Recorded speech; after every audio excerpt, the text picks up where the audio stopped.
Salut à tous, c'est Leslie, j'espère que vous allez bien.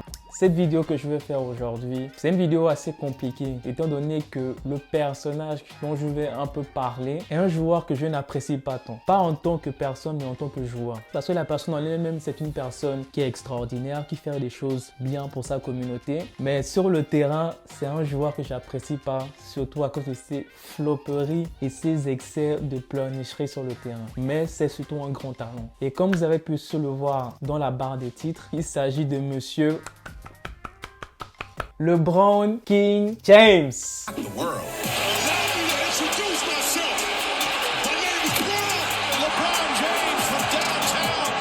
Attendez un instant.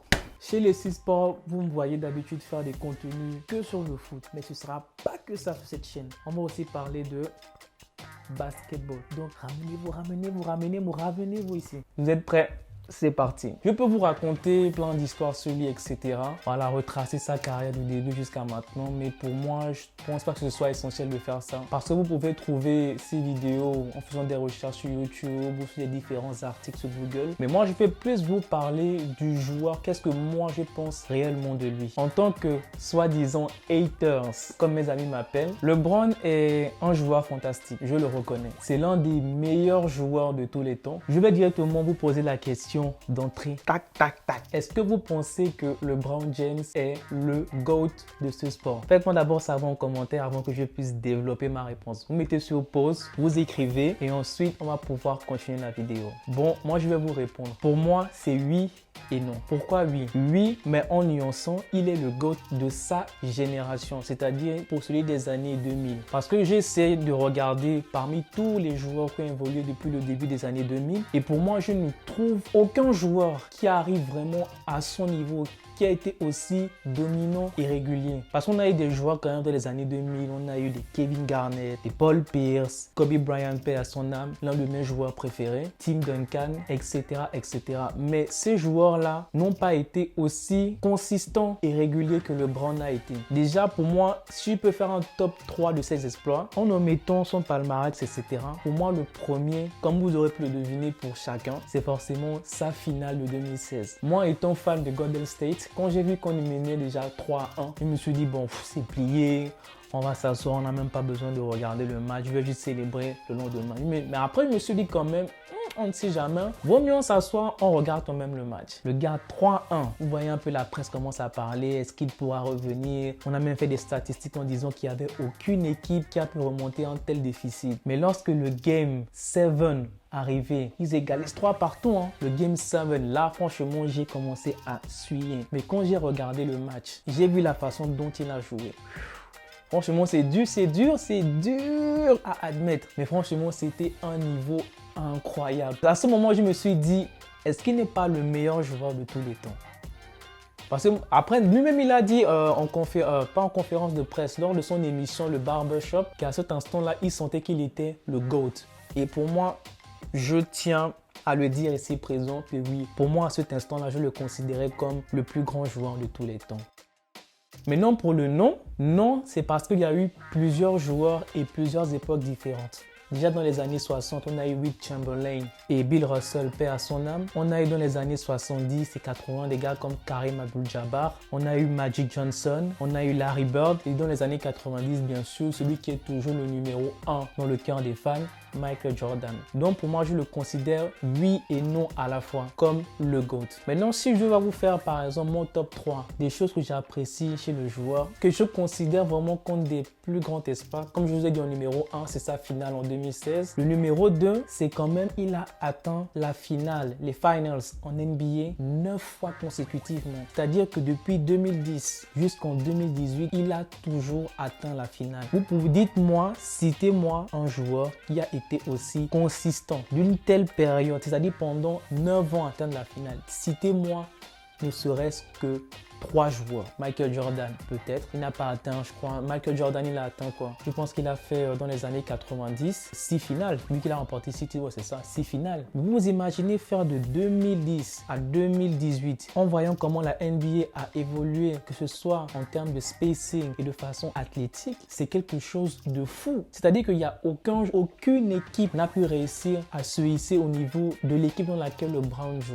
Et ça, franchement, c'est quelque chose, je ne sais même pas, je n'ai même plus les mots, tellement c'est quelque chose de fort en fait. Ce que j'ai vu, c'est incroyable ce que LeBron a réalisé en NBA. Et pour le troisième, ça, bon, c'est un peu extraordinaire, mais pour moi, tant attendu, c'est le fait que ce soit à la fois eu les records d'atteindre les 10 000, 20 000 et 30 000 points en carrière. Il était le plus jeune joueur à atteindre ces périodes-là. Ça veut dire que c'est la consistance que ce joueur a pratiqué du début jusqu'à la fin. On peut aussi parler de plein de choses, que ce soit sur le terrain ou hors du terrain, par exemple, comme le fait qu'il ait construit une école pour sa communauté pour permettre aux enfants défavorisés de pouvoir accéder à l'éducation. Son rôle un peu dans la communauté NBA en étant le porte-parole des joueurs de la cause noire, etc. En fait, LeBron, il est à la fois une légende et un mythe. Donc pour cela, on doit quand même respecter le joueur. Même si on le déteste, on le haït parce qu'il se fait sur le terrain. Pour moi, on doit lui montrer le respect pour le talent qu'il offre à la NBA. J'ai une anecdote que je vais vous faire partager et vous allez me donner la réponse sous une forme de quiz. Dites-moi, qu'est-ce qui s'est passé lors de l'année 2003 avant sa draft? Quel a été l'événement majeur de 2003 avant sa draft, je vais dire? Je vous laisse quelques minutes pour écrire. Quelques minutes, réfléchissez.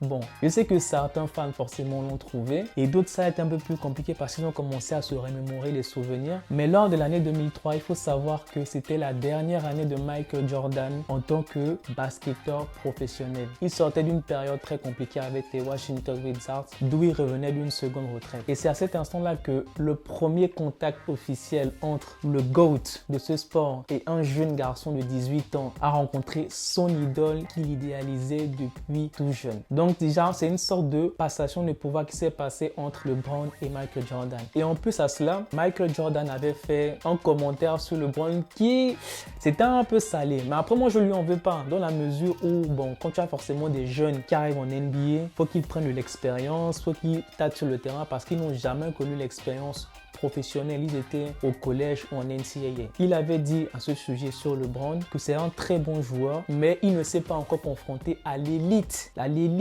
qui fait partie de la NBA. Donc c'est pour dire qu'on peut tellement parler de son talent, de ce qu'il fait, etc. Mais tant que tu n'es pas allé dans le terrain, aller chercher les meilleurs joueurs, aller les confronter, on ne peut pas dire de toi que tu es, on va dire par exemple, le futur de la NBA. C'était assez osé de dire ça, surtout pour un gamin comme LeBron, vous savez, qui était très scruté. Déjà à l'heure de son premier match, le 29 octobre 2003 contre les Sacramento Kings, il faut savoir que l'attraction de toutes ces rencontres, c'était que LeBron. C'est-à-dire que les Kings à l'époque, il y avait une sacrée équipe dont figuraient Doug Christie, Peja Stojakovic et monsieur Chris Webber. Là, je suis sûr que j'ai rappelé plein de souvenirs à beaucoup de personnes qui était vraiment l'une des meilleures équipes de NBA, mais les gens en avaient mais rien à cirer d'eux. L'attraction, c'était LeBron. Il a déplacé plus de 340 journalistes juste pour lui. Vous avez vu la pression qu'on a pour ce joueur-là. 340 journalistes pour un seul joueur. Et en plus, donc ça veut dire que déjà, LeBron avait une certaine pression en arrivant en NBA. Et cette pression-là, il va vraiment l'écraser, la broyer, la manger parce qu'il va sortir une rencontre extraordinaire. Même si son équipe a perdu, ça montrait déjà le talent du joueur. Alors, on peut continuer à parler du joueur, de LeBron, de tout ce qu'il a fait. Mais là, il arrive au point de sa carrière où ça devient compliqué pour lui. Bon, pour tout sportif, c'est pareil, hein. Je sens même dans le football avec Cristiano Ronaldo, les joueurs arrivent en phase de déclin. C'est là où les performances ne sont plus au rendez-vous. Même si bon, lui performe toujours, mais son équipe derrière ne suit pas. LeBron suit la descente de carrière de n'importe quel superstar ou grand joueur qu'ils ont été. Mais ce que j'ai à vous dire, c'est respecter le joueur, montrer-lui de l'amour, montrer-lui du respect qu'il a imposé en NBA, qu'il a donné aux supporters. Sans manquer de respect aux autres joueurs dans la NBA, que ce soit comme Voilà, le numéro 30 qui est juste là. Luka Doncic, Giannis Antetokounmpo, même KD. Pour moi, c'est des joueurs, c'est extraordinaire. Hein. Mais du niveau de LeBron, je pense que c'est vraiment... Voilà, c'est une fois par génération. Hein. Je pense que peut-être il y en aura un qui arrivera, peut-être en 10, 20 ans, même moi, quand on sera mort, hein, on ne sait pas. J'aime LeBron, le joueur qu'il est, même si je ne supporte pas ses pleurnicheries, comme j'ai dit sur le terrain et ses flopperies. Pour moi, il restera l'un des plus grands joueurs de tous les temps de la NBA. Vous vous rendez compte que là, dans quelques jours à peine, il va battre le record de Karim Abdul-Jabbar, un record qui tient depuis 1989. Vous vous imaginez 34 ans. Qui aurait pu ici imaginer un jour qu'un joueur puisse battre ce record? 34 ans, vous vous imaginez? Il va battre ce record-là? Est-ce que vous vous imaginez? Mais là, mettez-vous un peu on fait abstraction qu'on soit des haters, qu'on soit des fans, des fanatiques, etc. Est-ce que vous vous imaginez la grandeur de ce record? Il y a encore plein de trucs, mais franchement, le record de points, c'est vraiment je pense, hein, pour moi, c'est vraiment l'un des buts ultimes de chaque joueur. Et ce que LeBron va faire là, c'est quelque chose d'inimaginable. Même moi, j'aurais pas pensé qu'un joueur puisse battre le record de Karim. Et c'est des trucs qu'on doit apprécier parce qu'un record, il est fait pour être battu. Et moi, je suis très heureux de vivre à cette époque, de voir qu'un tel joueur va prendre ce record-là, va inscrire son nom au plus haut des tableaux des records de points et de devoir être témoin de ça. Ce jour-là, je m'en fous, même si je ne sais pas, je suis malade, même si je dois travailler, je serai fatigué. Mais ce match-là, même en tant que hater que je suis, je vais vivre ce match-là et je vais savourer. Et je veux que tout le monde soit présent pour cette rencontre. Prenez votre téléphone, prenez des congés payés, prenez même des congés sans solde. N'allez même pas en cours si vous voulez, mais on doit vivre ce moment-là tous ensemble en tant que fans de NBA.